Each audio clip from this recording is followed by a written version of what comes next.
It's very nice to have a mighty Jeff Waters with us. Mighty, mighty. The mighty, not Mighty Mouse, Mighty Jeff. I used That's to, it. I used to have lots of muscles a long time ago.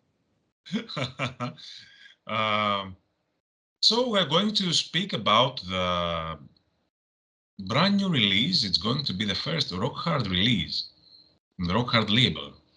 The album from American Chaos is the band, and the album is called the Armageddon Boogie. You got it. How did you come up with the idea of American Chaos? The project or the name? Which came first? The project. I mean, when the world shut down a long time ago, I guess that was 2020. We were locked down here in England where I live, and I thought it was a great opportunity for me to use my beautiful studio and make some music. And I thought I was going to do a project or a record. I didn't know what I was going to do, but I just wanted to write songs. And then I realized I needed to get a little focused on a direction, a type of music, who was going to play on the record, on the music. And I just thought, well, maybe I'll do like a solo project. I guess that's the word. I don't know what that is, but and I wanted something maybe in the style of not Annihilator, not thrash metal. It would be something different, more, like more melodic metal, hard rock, and kind of like a different type of music than Annihilator, a softer and hard rock style. And it ended up being a time when I was, of course, listening to, Eddie Van Halen had passed away, and I was listening to a lot of Van Halen already. And there was some, AC/DC, going back to my past again, listening to a lot of music during the lockdown and cranking it up here in the back. And I just thought, let me do a hard rock project. Let's try that. And I tried to get a little bit of the sort of Van Halen vibe in some of the songwriting and that. But the idea was really just to do something for fun, but take it seriously. Don't do a quick long distance project in a cheap, low budget thing. Since I have my own studio, it was perfect because I didn't have to do a really, really big sounding record. You need quite a lot of money still these days. So having my own studio solved that problem.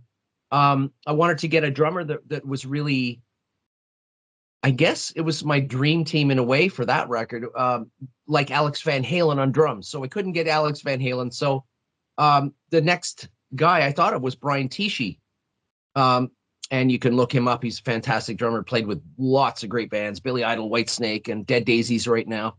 And one of the reasons why I wanted to get him on drums, and I never met him before, but I'd seen YouTube and interviews and things where, of course, he loves John Bonham, but I believe a tie for first place for his favorite drummers was Alex Van Halen. So I realized he was going to be a good addition to this project, and he went up to, where was it? The Armory Studios with Mike Fraser, who's a lot of people know as the engineer and mixer for AC/DC since Razor's Edge album, 1990.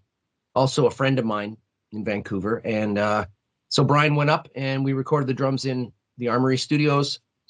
I needed a singer. So I thought, okay, instead of getting a metal singer, how about I look for somebody with more of a cleaner voice, softer, more gospel-y, soul, bluesy voice. So I found a guy that had kind of like a mixture of those styles, not heavy in the gospel, not heavy in the blues, not heavy in the rock, but just kind of a good mixture, but with a soft voice. And initially, when I talked to this guy, his name is Chandler Mogul, and he's from New Jersey / New York.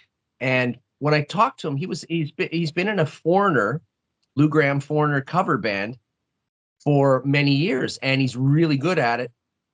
But I thought initially when I heard him singing that it was too light, it was too clean a voice. So I passed. I didn't really pursue getting him.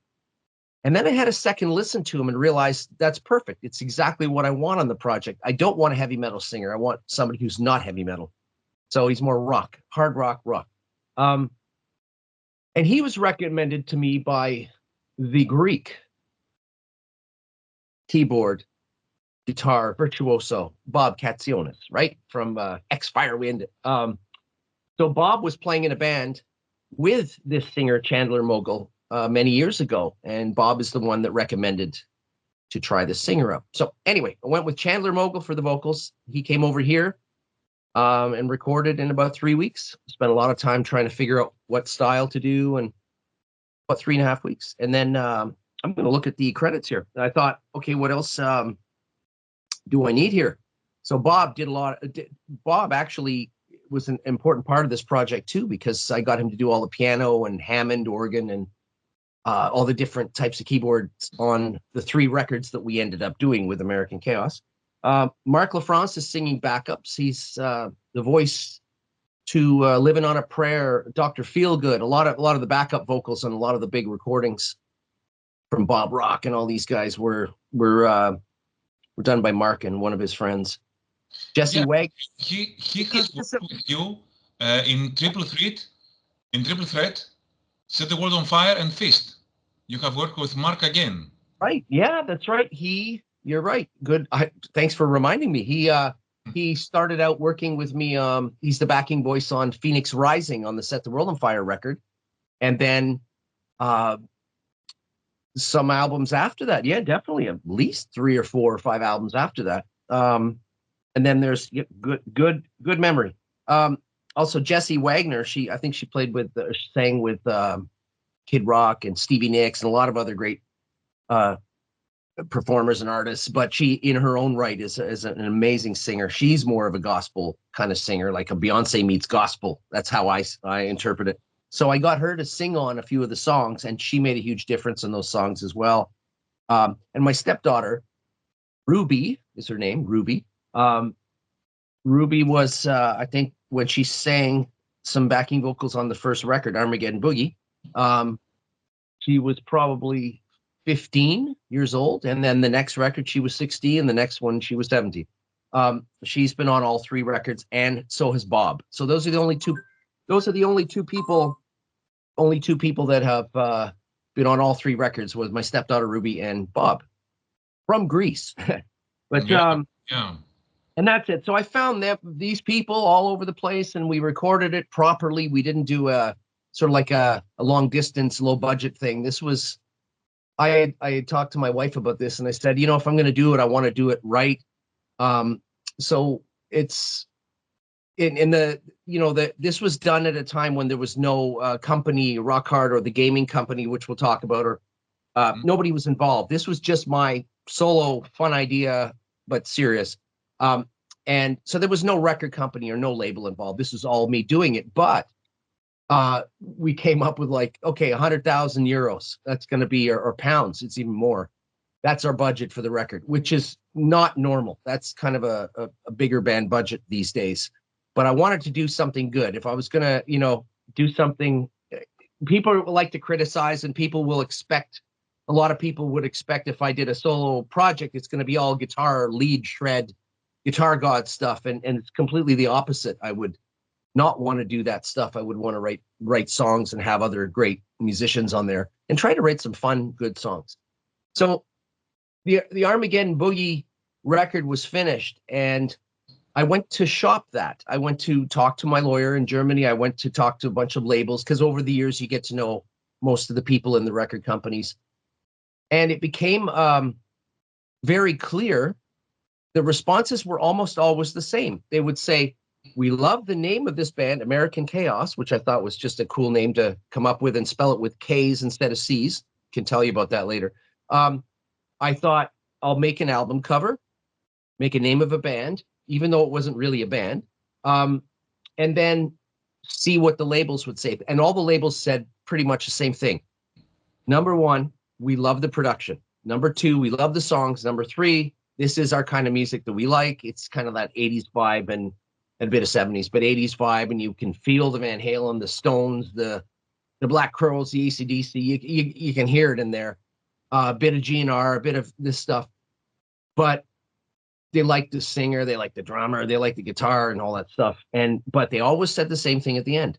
We don't know what to do with it. And that makes sense. The negatives would be, it's not a young band with a 22-year-old lead singer that runs around the stage and dives off PA systems into the crowd. It's a bunch of older gentlemen and ladies, except for my stepdaughter. That's what I was about to say. Yeah. Yeah, but it's kind of like, and there's many reasons. If you're a record company, most of the time, it's about, you have to answer to the boss, or you have to answer to shareholders, or you have to do the right things. Otherwise, you lose money. So it makes sense that the record companies would say, well, it's not a super group made up of very famous musicians. Yeah. It's not a young band. It's not even a band. So right away, I was disappointed because I had 2 or 3 offers because people wanted to sign it, but the deal was just bad. So I would be almost giving it away. And I'm not trying to make money, but it was too bad of offers to accept. It was like, I'd rather just not release it.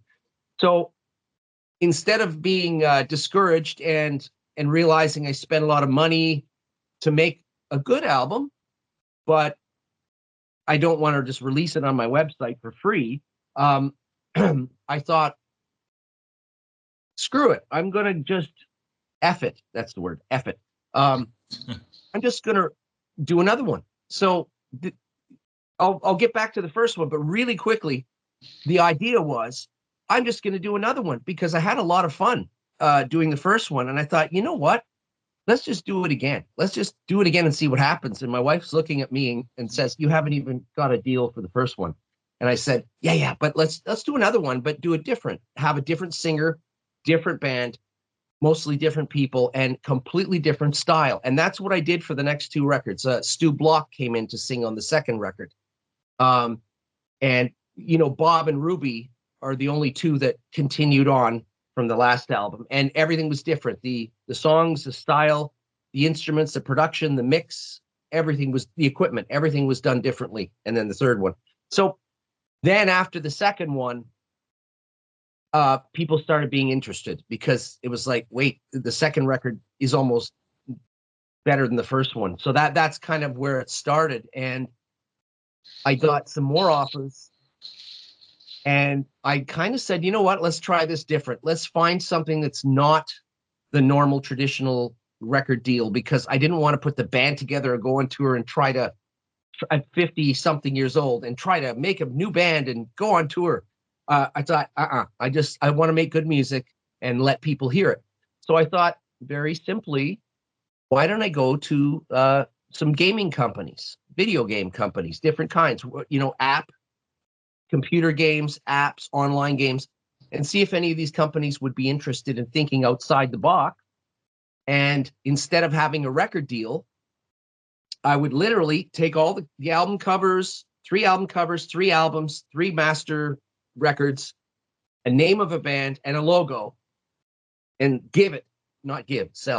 sell it to a company. And they could do anything they want with the music. They can put it in their game. They can release it on Spotify. They can sell it in stores, make LPs. They can do anything they want. I don't care.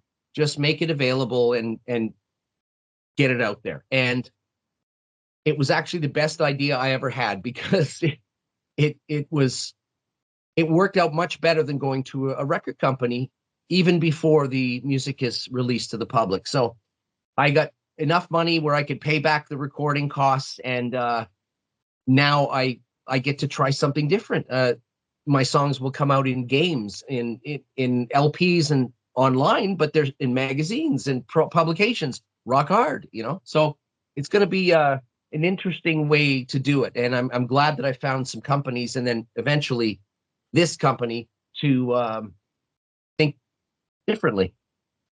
Yeah, and the funny thing is that a person who's already in the music business for 35 years thought outside the box to do that. And it's quite funny, because younger people in music industry do not think outside the box. They act as if they are inside the box and cannot look outside. And that's the problem of music industry nowadays, I think. Yeah, there's so many things that have gotten better, and so many things that got worse since the early days. You just have to, I don't know what the word is, roll with the punches. You have to, if this is what you really want to do, which is, let's say, whether it's making music or writing songs for people, other artists, or anything, like anything, you have to decide how much you want it and be realistic and, set goals. You have to really think about what you're doing and if it's the right thing to try, because, if you try and you fail, you try, you fail. But there are ways to make money in the music business as an artist. Absolutely. It's just, you have to, like you said, a lot of it, you have to think out of the box. You have to think of other ideas. I see a lot of bands now starting out, and, most of them don't have any chance of doing this for a living, most of them. But there are some that I'm so impressed with. But you see some bands where one or two people in the band or the band are, they're not making money, but they are absolutely working 24 hours a day on what they're doing. And those are the bands you want to, reach out and say, go, do it. But yeah, there are so many different ways to be successful in your own world. Like, you don't have to be number one, but successful in what you like to do. You just have to be sober about it. You have to think, you have to learn from other people. I learned a lot from most of the people that I grew up liking, like Judas Priest. And then I got to tour with them a few times. So I got to look to see how they did things. I asked questions, and, some people don't get a chance to tour with Judas Priest, but there are so many ways if you work hard that, and you stay sober and you put the partying away and you focus on the things that you like, you almost can do anything, almost. Almost. How did you, when you were going to the record labels, selling American Chaos as a project, Yeah. of course, you told me that it was impossible to market. This is, I think, the exact word that they would use. It's impossible to market this band, this project, American Chaos. Did you ever think about releasing it as Jeff Waters? No. Because that puts a focus on me, and it's really not about me. It's about the songs, about when you hit play. Do you like what you hear or do you not? And if you don't, you try another song and another. If you don't like it, you go listen to some other band. But on this, and if you like it, then hey, maybe you listen to more music. It's not about me. It's not about Jeff Waters shredding solos. It's not about Jeff Waters taking over and doing a solo project and being the boss. It's that's why I named it American Chaos, was to take it away. It's not like if I was doing a solo project of just me, it would probably be guitar instrumental music. And to me, I don't listen to that kind of stuff. I don't. There's so many great guitar players out there that play lead, but I'd rather listen to Malcolm Young or, even Mick Mars. Some of the rhythms Mick Mars was doing in the early days. Malcolm Young, Eddie Van Halen's rhythms, his songwriting. Like I like more cool riffs like the Hetfield and Gary Holt and, Kerry King, Jeff Hanneman riffs, and in modern people too. I mean, all kinds of music, but I like the riff stuff. The soloing was more icing on the cake. It was like, whipped cream on the apple pie. It was like the extra bonus for me. And then that's another reason I think why Annihilator had 17 records, and I've just done 3 records with American Chaos, and I have some other things happening. I think the reason I'm still here after all these years is I wasn't the guy that was trying to get on the guitar magazine covers or on the covers of Rock Hard, or I was the kind of guy that would stay in the studio and make songs, right? So I was invited to be part of that shred, the Alexi Leho, you know what I mean? Like those lead guitar guys, Jeff Loomis, all that stuff. Alexi did write some rhythms. I mean, come on, he wrote songs. So, but I mean, I was not so much the lead guitar guy. I was the band leader, rhythm guy, songwriter, instrumental writer guy.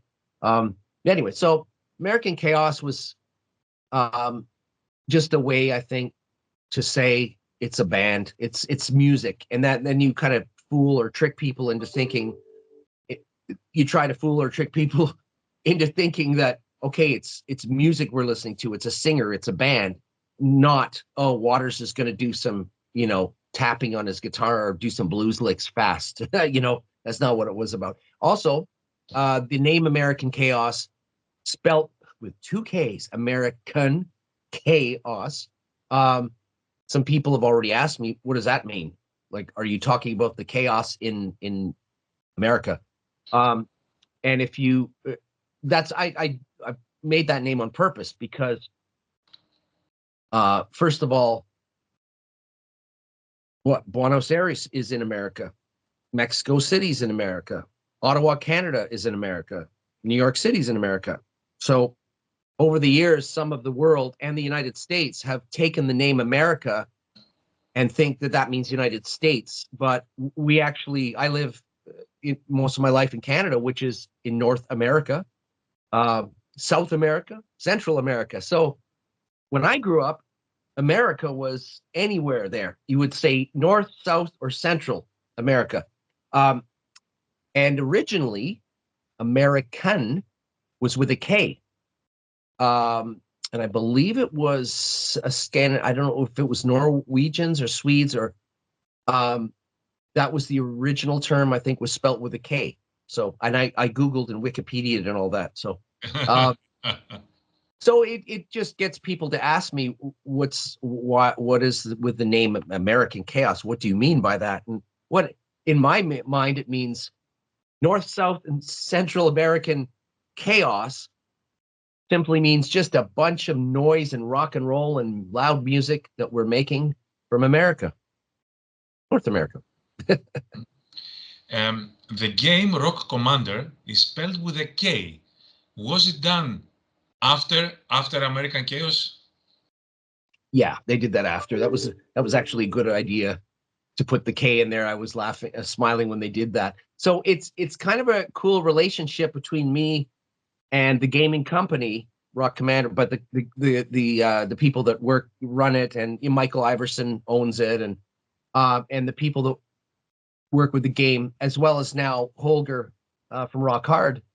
It's pretty cool because I know some of these people personally, and some of them I've known for 35, even more than 35 years. I mean, Annihilator had demos out in 1985, so that's almost 40 years ago. And Holger had heard those demos back in 85. So their relationship's cool because we know everybody personally. So it's like, you know what I mean? It's not like a corporate thing or signing to a big major label or any of that stuff. It's more like we get to talk about ideas, and they sent me ideas about the game, and sometimes got me to read the English when they translated things. Sometimes they'd use me as a translator. They'd say, "Hey, Jeff, does this make sense?" So, and playing the game was a lot of fun too. I was there when they were starting a lot of that. But my role is really just to supply the music. But because it's fun and interesting for me, instead of giving them all the title, the logo, the trademark, the music, everything, and walking away and doing a few interviews, I'm kind of part of it in the sense that I want to hear what's going on, and I wish the game a lot of success, and so I'm gonna go see them again where they're based in Budapest. Gonna go back there again to see how things are going soon. So yeah, it's real cool. It's a fun project. I don't own any of it. It's not my business at all. I just sold them my music, but it's still a really cool game, and I hope it works out for them. Yeah, did you write the music partially having any of this, or did you change your mind the way that you created music in the next albums while watching the video game Rock Commander? No, or you just nothing? No. It was it turned out after the first record was finished and nobody was really interested in it. I had said, okay, I'm just going to do 3 records, 3 different styles and sounds, and maybe 3 different singers. And that was it. And I had asked on the 3rd record was when we signed with the company. But we said, no, it's not a video game. And this is the whole concept is we're not writing songs for, racing car games or horror games. We're just writing an album. And then they can pick the music they like out of it and put it in the games. So nah, it had no impact on the. Although they did ask me to write a Rock Commander song. Yeah. Don't know if we're supposed to say who's also playing with this, but let's leave it for the news sections of of the magazines, because I don't know if we're allowed to say who's Oh, singing this. Don't know. So we'll just leave it, or just say it afterwards. Anyway, do you think that games like Rock Commander, like Guitar Hero a few years before, yep. can bring fresh blood into heavy metal that has become music for the elder, as Kiss used to say? No, Well, it's as big like you know how big those other games were. I think this game is more of a. It's a different thing. It's not meant to take over the world as being the number one game that everybody is going to play in the mainstream. I think this is more of a. I don't know how to explain it. It's the game itself is amazing because you go through different levels of starting. You're starting out as a musician. You're trying to get equipment. You're trying to find band members, audition people. You're trying to get the equipment to rehearsals, travel, get a gig, battle the bands, all these. You lose a member. It's kind of like it's like a game kind of.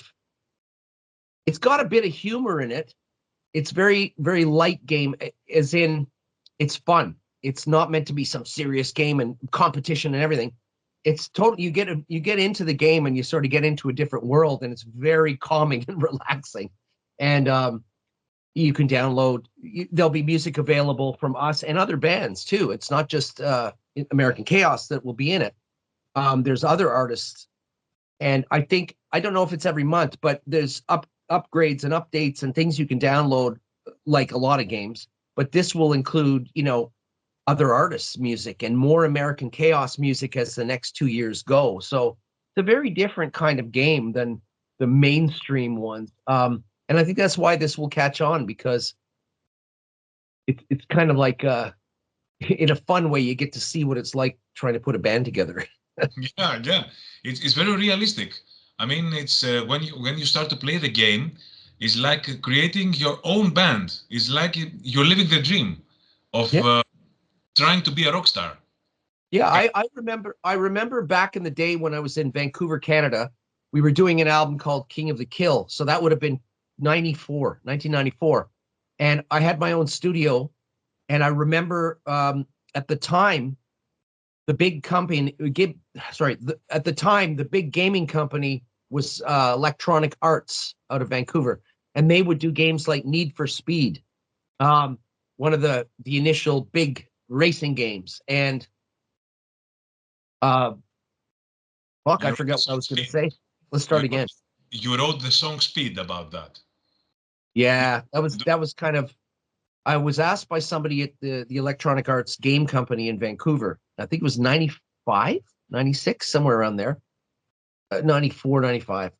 If I wanted to come and head a team, a production team, and to do the music for games. And I thought it was very interesting, and it was good money to do it, but it would be a full-time job. And I thought, no, I want to keep playing with Annihilator.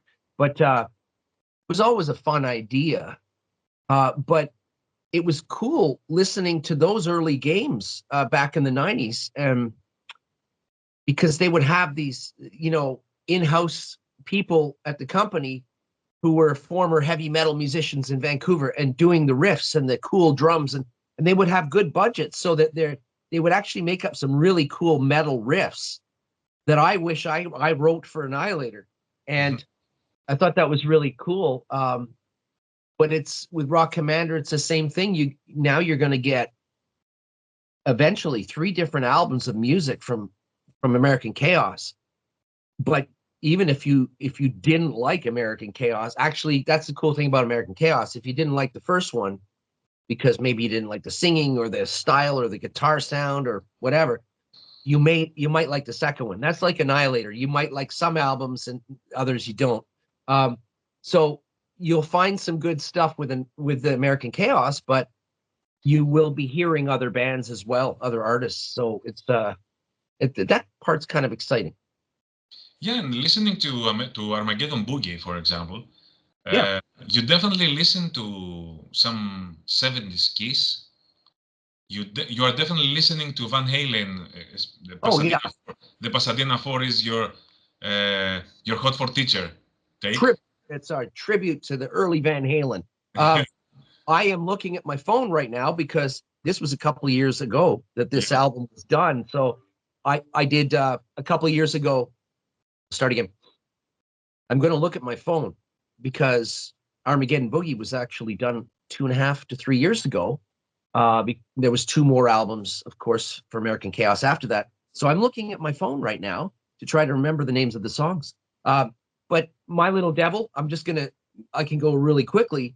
That one's got like a Hell's Bells meets Rolling Stones and Black Crowes vibe to it. So that was there's a musical kind of style there. Pasadena 4 was it's like a tribute song to Van Halen from 73 when they started with Roth to when they ended with Roth and the 1984 album. So it's kind of my tribute to that early Van Halen. And it's a fun song. And there's all these little Van Halen kind of tribute. Tribute. You mix the names and the 1984 date and the album. Yeah. And it's just meant to be fun. And in the end, in the last verse, it goes, "4 kids from Pasadena, thank you for the ride." So I think I was really saying, that was the last lines of the song. I think I was just saying, thank you for all the music and everything else that those guys gave the world. And they gave the world a lot. So that was like a tribute. The third one, I think it's the right order, was Roll On Down the Highway. Rolling Down the Highway was Bachman Turner Overdrive, BTO, Canadian band that some people will know well, some people might not, but you'll know the song "Taking Care of Business." But they were on the radio in Canada all the time when I was growing up. So when I was a kid, so I had to cover that. "Wait for Me" is a traditional ballad that you would expect from a 50-something-year-old heavy metal guitar player. So that's your sort of country metal ballad that I like to write. Your Phoenix Rising. Your Phoenix Rising of the. I'm good at those ballads. Sometimes people like the music and they think the lyrics are cheesy, but I'm Canadian, so I'm kind of born with the environment around me was, comedy, like a little more lighthearted than some cultures, like maybe some of the US or German music listeners wouldn't all have the same. They're a little more serious sometimes. They do have their fun and comedic bands and songs, but in Canada, I was definitely into a lot of silly lyrics and you know what I mean, having fun, goofy. But "Wait for Me in Heaven" is actually a very serious song. Nobody's kind of a little Guns N' Roses-y. Armageddon Boogie, the song is once again, it's got that Van Halen-y shuffle, and Brian Tichy, the drummer, plays that stuff really good. And it's just what it says, boogie. You might hear a little Joe Satriani, but it's not Joe Satriani. It's that all comes from the Diver Down album and a bit of 1984 with Hot for Teacher. The drum shuffle was made even more famous on Hot for Teacher, but Alex Van Halen was doing that a little bit earlier. But that was kind of like another little Van Halen-y, Ted Nugent kind of vibe in there. Pull the Wool, I can't remember. Our love song, cheesy love song for my wife, of course. Little Kiss Bon Jovi in that one. Make Believe is, so I can say Bon Jovi, Kiss, Foo Fighters. Let It Go, I have no idea. It's a Californian style song. So there's a lot of variety in there.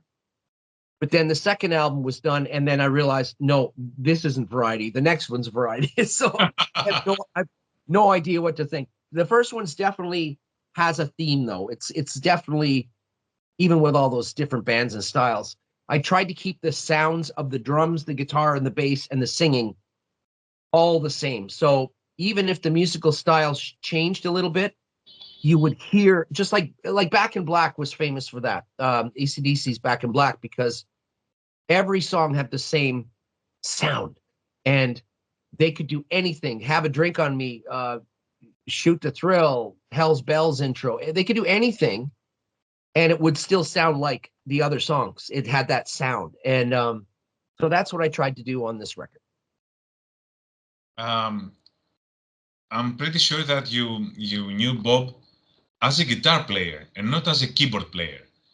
Nope. Because you have played sometimes together on stage with he was playing guitar and not keyboards. Yeah, I didn't. I knew him as keyboards, piano for Firewind. That's when I first really noticed Bob. And then he was always, he would come to some of our shows, and he was a fan of the Set the Roll on Fire and King of the Kill album, I think. And so we'd see him sometimes in Athens or maybe on tour somewhere. And I was like, oh, there's the keyboardist in Firewind, right? And I knew he was good, but one day he came up to me and he said, Jeff, I play guitar too. And I go, oh, you do? And then he played guitar, and I watched him, and I'm like, oh, okay. Talent, very talented guy. So when I was doing this project, I knew I wanted to get some piano and some Hammond and some just different kind of old school, like 70s and 80s keyboard sounds. So everything from Miami Vice to cheesy keyboards from the 80s to more Deep Purple and that kind of keyboard, and piano. So I was trying to think of people, and I had a list of a few people that were really good, and I thought, I wonder if Bob's like interested in doing this. And it was amazing working with him, because here's what happened. This is kind of a neat story for me in my musical side of this project. Was I would send Bob the music. So no vocals, no titles of the songs, no lyrics, nothing. And I would say, here's 7 songs. Can you put either piano, Hammond, or I forget the other one. There's three sounds. So I picked 3 sounds, and I said, you can only use 3 sounds. Put the keyboards or the piano, whatever you want to do, put it anywhere in the song you want. And he says, and this is correct, he says, where's the verse? Where's the chorus? Where's the singing? What's the melodies of the singing? And I said, I'm not telling you.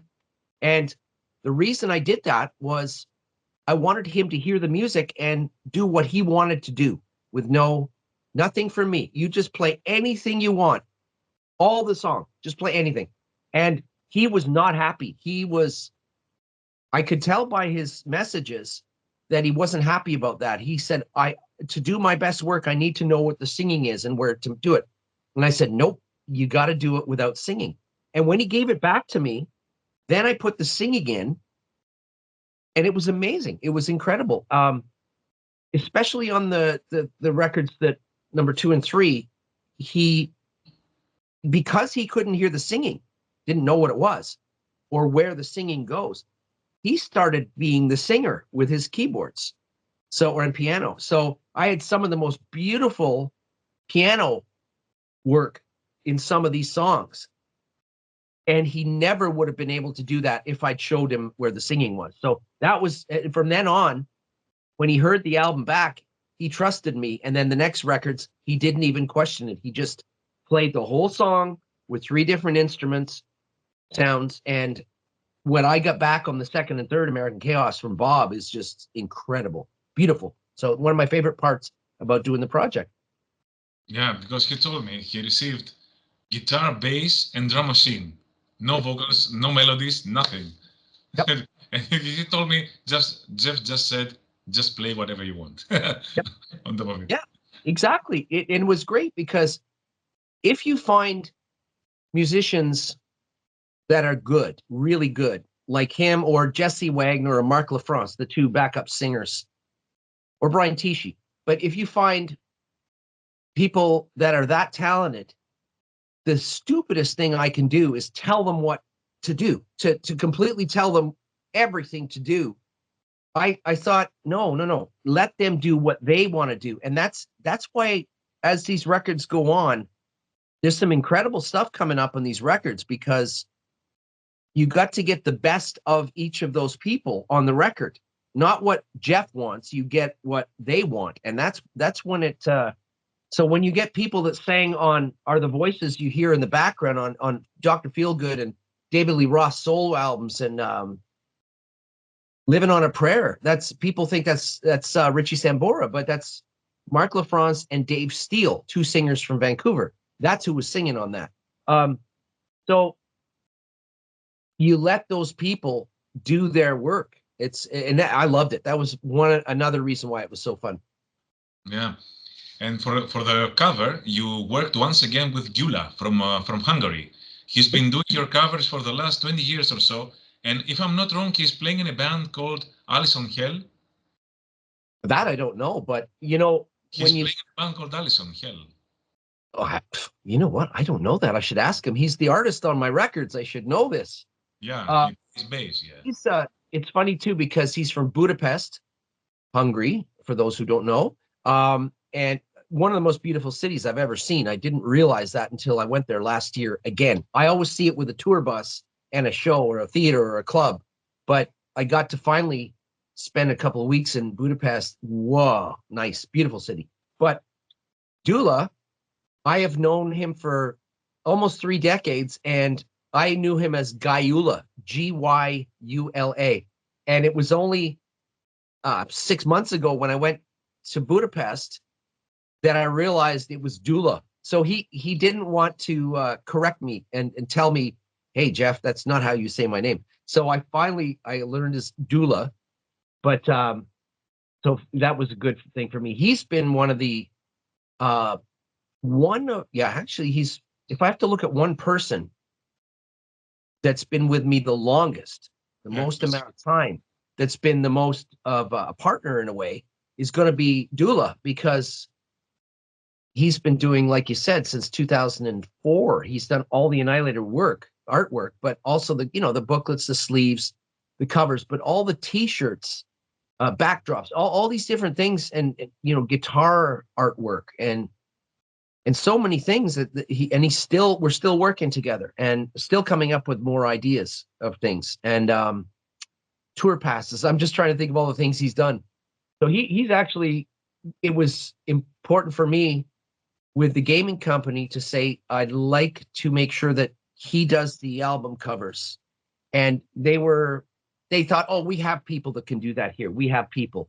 But it was important for me to get it so that he was the one doing all the artwork for the project. And the company didn't really want that. But because, again, this was their product. When I finished it and give it to them, it's gone. It's not mine anymore. So they didn't like that I could control the artwork.